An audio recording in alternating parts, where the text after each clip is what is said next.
Hello whisky fans, here's a riddle for you. What's got two thumbs and COVID?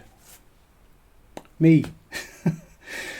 Finally got it. I think I've done fairly well. We're 2.5 years into the pandemic now, and I've only got COVID recently for the first time. So, been showing symptoms for about a week, and I am testing positive. And on top of that, we're in the middle of a heat wave here in the UK, which for a disease which comes with a really horrible fever, is less than ideal. But here at Whisky Towers, we're not going to let that get in the way of doing a whisky review. So today I'm taking a look at Glenfiddich Orchard Experiment. So this is number 5 in the experimental series. So I really like that Glenfiddich are doing these. I like that they're innovating, trying something new, which is really great considering they're kind of one of the giants of the industry, sleeping giants, some people have been known to call them. But they are kind of trying something new, giving us something interesting. In the Glenfiddich experimental series before, we've had things like the IPA cask, which was probably reasonably revolutionary back then. There's been quite a few ale casks and things like that since. We've had the Fire and Cane, which I'm kind of excited about. I haven't tried it yet, but I have got a bottle on my shelf.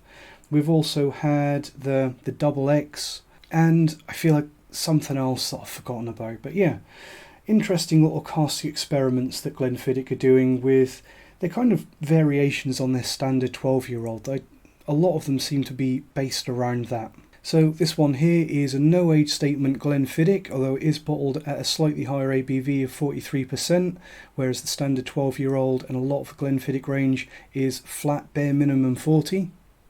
And this Glenfiddich is finished in Somerset Pomona apple liqueur casks. For anyone that doesn't know, and I expect that's probably a lot of you because I hadn't heard of it, Pomona apple liqueur is a cask-aged 20% ABV liqueur made with cider brandy and apple juice. So interesting that obviously SWA have recently said that whiskey producers are allowed to use things like tequila and mezcal casks and Calvados casks when they're maturing and finishing their whiskey. This isn't Calvados. Calvados has a PDO, a protected designation of origin, and this Pomona apple liqueur is actually a UK product, so not Calvados, but it is something similar. For anyone that's interested, the Pomona apple liqueur, it's reasonably cheap stuff. You can get a 50 centilitre bottle, 500ml, for about £16. I haven't had it, but sounds reasonably nice. And being an English product, why not? But today we're looking at this Glenfiddich, which is finished in those Pomona apple liqueur casks. So first things first, you've got to look at the presentation. So you get the standard triangular tube with this one, with the standard Glenfiddich triangular bottle, pioneered by Grant's, which is the company that owns Glenfiddich, as well as a few other Speyside distilleries. And I've actually heard mixed things on Whisky Tube and on the internet about the presentation of this one, and I think that's mainly to do with this tube. A lot of people are saying that it's a bit, I don't know, flowery, but I like it. I think it's a nice, fresh, modern, playful, pretty tube. I like the presentation on this one. As for the whiskey, as I've said before, we know that there's no age statement, it's 43%. Almost certainly chill filtered and probably coloured as well, but we expect that for something that's pretty cheap. So let's get straight into it and see what it's like. For this one, I'm going to do something a little bit differently. I'm actually going to read you my tasting notes from a couple of weeks ago when I first opened this one, and I'll get around to why I'm doing it that way for this video in a minute. So, tasting notes, Glenfiddich Orchard Experiment. On the nose, apple. Lots of appley notes as you'd expect. Sweet green apple, sweet appley malt, sweet apples, not dry apples, caramel, that typical Glenfiddich sort of trademark toffee apple note that I always get on the 12-year-old. A little bit of cardboardy youth on the nose, some more vanilla and more vague sweetness than the 12-year-old. So a little bit less defined. On the palate, apple pie made with cheap sugary applesauce. Kind of like the cheap supermarket bought apple pie, not the homemade stuff.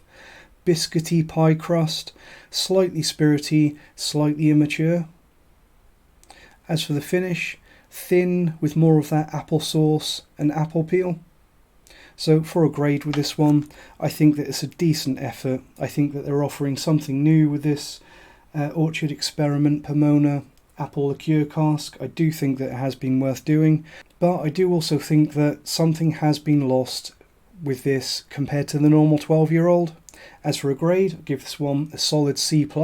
So really, the nose and the palate on this one, kind of as you'd expect. It's really apples all the way. You can definitely tell that that Pomona apple liqueur cask has had an effect, and it's had quite a dramatic effect. But I think that it's a little bit one-dimensional and probably not quite as balanced as the similar 12-year-old, which me personally, I always think that the Glenfiddich 12-year-old is already really, really appley and sweet anyway.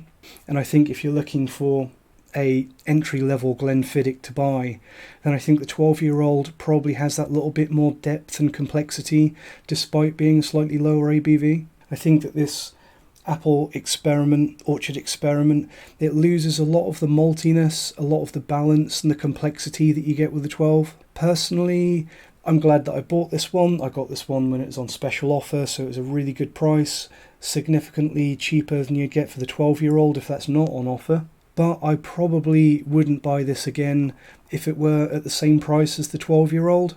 Although, saying that, I definitely would buy it again if it was on offer and at a good price. And I think that this one is a really good gateway whiskey for anyone out there with a sweet tooth. It does make me wonder though, having tried a few of these Calvados apple brandy finished or matured whiskies now, I'm kind of seeing some common themes that you get a whiskey that's a little bit more flat, sort of round, very rounded and homogenized, overly sweet, and it does kind of make me worry that these Calvados casks possibly have a habit of producing a flat, one-dimensional whiskey. I do wonder if a lot of it is down to the sweetness, that heavy dose of sweetness that the Calvados casks put into the whiskey, possibly has a habit of just flattening everything else off and not really in a good way. Still a decent whiskey if you can get it at a good price though. So getting back to why I read out my notes from a couple of weeks ago from when I first bought this one, when I first opened it, I'm going to do a little live tasting here.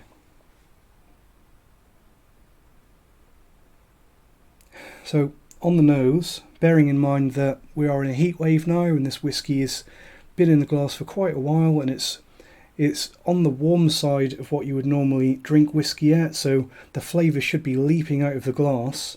On the nose of this one, I'm getting absolutely nothing at all. It actually smells like water. Actually smells like less than water, because normally when you have water in a glass, you always get that faint damp note. Water almost always has some tiny bit of aroma to itself. Even like if you've got two glasses and you rinse one, you can tell, smelling blind, which one is the glass that's had the water in it. Just, I don't know, it starts a little bit of evaporation there and it has a presence. But with COVID, after a week, I'm not getting anything at all on this one. So on the palate, let's see what we've got.